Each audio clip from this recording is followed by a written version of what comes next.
It is Pride Month. I'm joined by one of the Grand Marshals of the New York City Pride March, Bernie Wagenblast, and Executive Director of New York City Pride, Lynde. And I'd like to ask you about the theme of this year's parade, which is for all of us. What does that mean to you? And also, Bernie, what does it mean to you? Let's start with you. Sure. So the theme was actually chosen by the public for all of us, which comes from the Marshall P. Johnson quote, "There's no pride for some of us without liberation for all of us." And for all of us means not just all the queer people here in New York City, but around the United States and around the country as well. This year, the last count, there were over 16 prides that had to be canceled. So they can't celebrate their prides in their town. So we're doing this for them as well, for those. And they were canceled because of intolerance? They were canceled for intolerance, for hateful legislation, for lack of funding. We've actually invited 3 of those canceled prides to join us on Pride Sunday, and 3 of them have never been to New York City before, so it's going to be quite an experience. Where are they coming from? They're coming from Arlington, Texas, they're coming from Lake County, Ohio, and they're coming from South Carolina. They are going to be our guests, our special guests on the New York City Pride float. So what does for all of us mean to you, Bernie?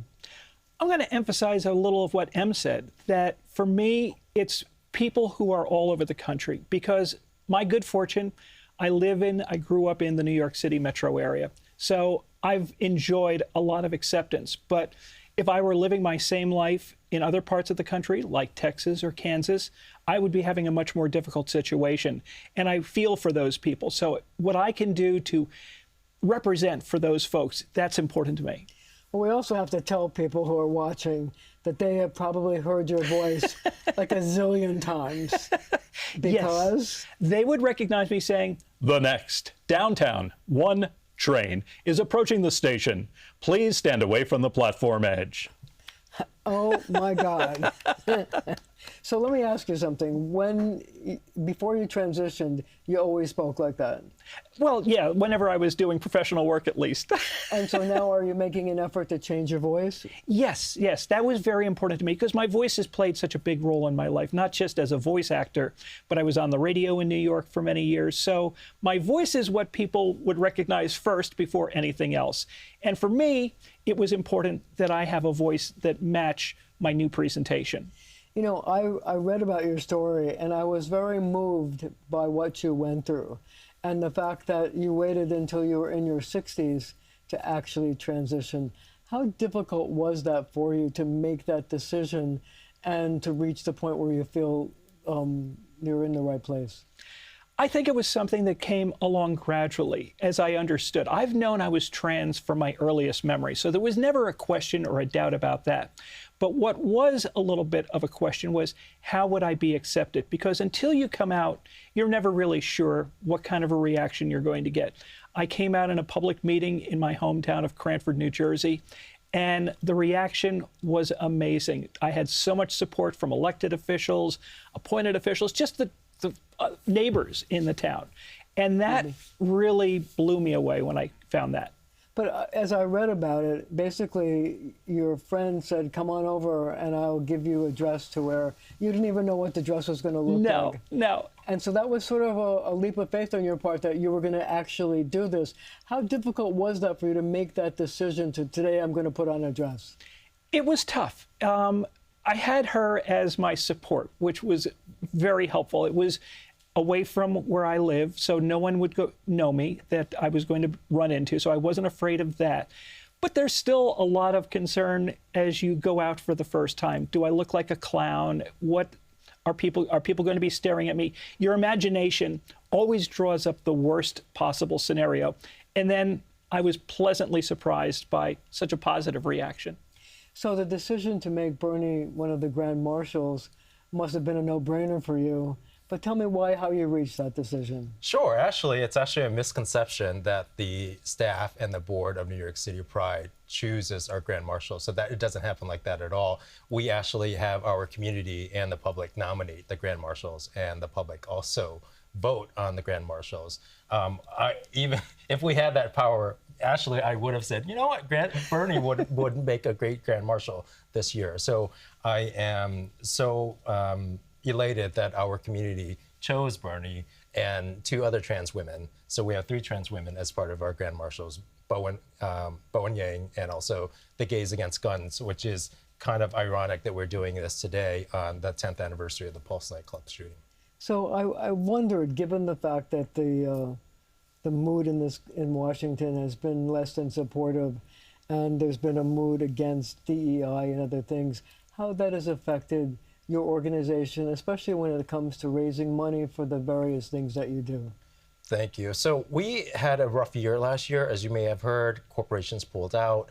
It's not that dire this year, so we're actually in a good place. I think it has to do with the communities of those corporations going to their companies and saying, you know what, you need to support New York City Pride, or else you have to lose talented employees. We also have been fortunate enough to have the community individuals, mom and pop stores stepping up to fill the gap when there was a shortage of funding. But do you think that the DEI policies, or the move again away from DEI policies, has affected acceptance of people in your community? Bernie, how about you? I don't feel it's been very noticeable here in the New York metro area, but it certainly is very noticeable outside of that. You know, instances where, for instance, in Kansas, they had less than 24 hours notice that they had to change their driver's licenses, and the driver's license with their new gender marker was going to be invalid. So things like that definitely have a big effect, and it's felt by folks who live there. And, you know, even myself, I before would feel comfortable traveling anywhere in the country, but now I would have to think very carefully if I were going to a place that wasn't supportive and accepting. Do you have fear sometimes in going someplace where you feel you wouldn't be accepted? I would have trepidation. I don't know that I would say fear, but I would have trepidation, wondering how this is going to go if I have to use a public restroom. Am I going to run into any issues there? Am I possibly going to be arrested because I'm using a women's restroom? So things like that, yes. And maybe you could talk to me about the mission of NYC Pride. Sure. Our mission is essentially to create safe spaces for LGBTQ people, to also do our part so that everyone can have equal protections and rights under the law. And we do this by creating events, not just for June, Pride June, but also every other week. More than 100 people fill up our office spaces every month. The need is still there. We've actually run out of space. So our goal is to get a bigger space for our community.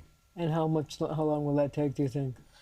My goal is to do that by the 60th anniversary. That's in 3 years, and it's kind of incredible that we're already approaching the 60th anniversary. I know, so we're already planning for it. It takes that long to plan for it. It's going to be a big, big celebration in 2029. All right, that's all the time we have. We're going to have to leave it right there for now, but our conversations continue right after the show on our streaming channel, CBS News New York.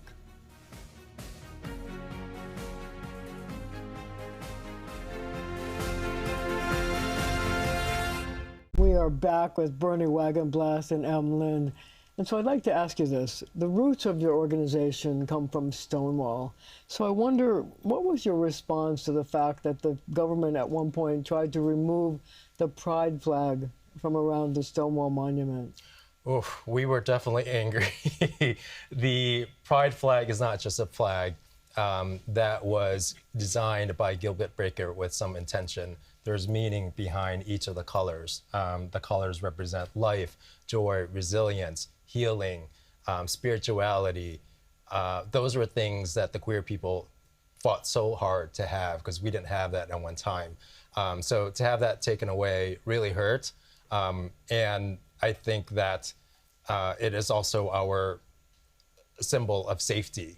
And to have someone, the administration basically take that down, basically was saying that, you know, your community is no longer safe and we can do anything we want with you. So, which is why I think there was such an uproar. And because our office was just right down the street, we were there every night to ensure that it was going to go back up. It did. We even put up a bigger post and a bigger flag up there. So it's never coming down ever again. So with the political climate we're in, do you feel like the LGBTQ community is under attack? Or was that just a one-off when they tried to take the flag down? Definitely still under attack. I mean, currently, at the last count, it was 793 anti-LGBT and anti-trans bills have been introduced in over 40 states. 660 of them are still active. 55 have passed. 70 have failed. So that's good that there more have failed than have passed. It's not going to end anytime soon. And I think that the trend is that it's not going to be working in their favor, as we just saw in what happened in South Carolina with the election. Bernie, how do you feel about all these anti-trans bills? It's scary because I feel it's just the crest of the wave, that if they're successful with passing and getting these signed into law, then they're going to be doing additional laws that will affect other members of the community. A year before they took down the flag, they removed the T and the Q from mention at the Stonewall National Monument. And that just was an amazing thing to do because trans people were such an integral part of the Stonewall uprising. So let me ask you this. The Trump administration has been investigating healthcare organizations that provide gender-affirming care to minors. I wonder how you feel about that. Well, I think, first of all, when you're talking about it, what is gender-affirming care? It can even just be therapy, trying to understand the person and help them to better understand themselves. So to have everything broadly painted as gender-affirming care can be a very misleading subject. But I think there are also nuances. There are shades of gray. We're not talking about surgery for little kids, but there can be things. I wish I had had access when I was growing up to puberty blockers, which are reversible if they're removed, because then I wouldn't have had to deal with issues like a deepening voice and facial hair and things of that sort. And it would allow people to better represent who they've always felt themselves to be. So how do you feel about that? I mean, the fact that there's been this war on healthcare providers who provide gender-affirming care. I agree completely with Bernie. I think she's spot on with that. It's a gray area. It's more than just surgeries. It saves lives. Queer youth, trans youth are 10 times more likely to commit suicide. It's also been statistically shown that queer people are 5 times more likely to be the victims of hate crimes, and more than 21% of those hate crimes are actually targeted because of their sexual orientation or gender identity. So do you think that the anti-gay hate crimes in New York are worse or less prevalent than in other parts of the country? I would think it's actually less than other parts of the country, just because we're such a blue city and we're a great safe haven for the queer community. I do think that because of also GOAL, the Gay Officers Alliance League, has done an amazing job as well, protecting some of our queer communities. And it's just different than if we were to even cross the river to New Jersey. So Pride Month is a celebration. The question is, what are your favorite events? Oh, that's a tough one. I think any of the gatherings where the community comes together, those are wonderful. And fortunately, they are spread around, and it culminates with what happens on June 28th here in New York City. But the events are going on in all the different boroughs of the city. I've been to one in New Jersey that happened last weekend, and there'll be another one coming up this weekend. So there are a lot of different things that are going on. And when you have that community together, it feels so affirming, and it does feel celebratory. What's your favorite? For me, I think it's Youth Pride. So that actually happens on Saturday, June 27th. That is for more than 5,000 queer youth ages 13 to 21. Many of those that are actually attending are under 13 years old. So it's great to actually have that kind of space for them with each other, to let them know that we see you, it's okay. And I think it'll help them better themselves as they get older. So last question for both of you. What message would you have to New Yorkers about Pride Month, and what do you want them to take away from it?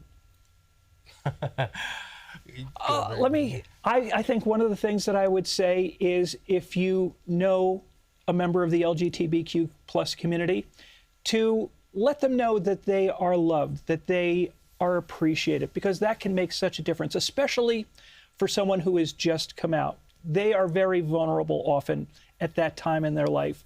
And I know it made such a big difference in my life to have that sense of support around me. So that's probably one of the biggest messages that I would share. Did you feel vulnerable when you first came out? Oh, yes, without a doubt, because I wasn't sure what kind of a reaction I would get from people. I wasn't sure if I would be shunned. I have family that lives in Burlington, Vermont. I thought, well, if things don't go well here, I'll move to Burlington. I know it's uber liberal up in Burlington, but also outside of family, no one knows me up there. So I can just fade into the background up in Vermont.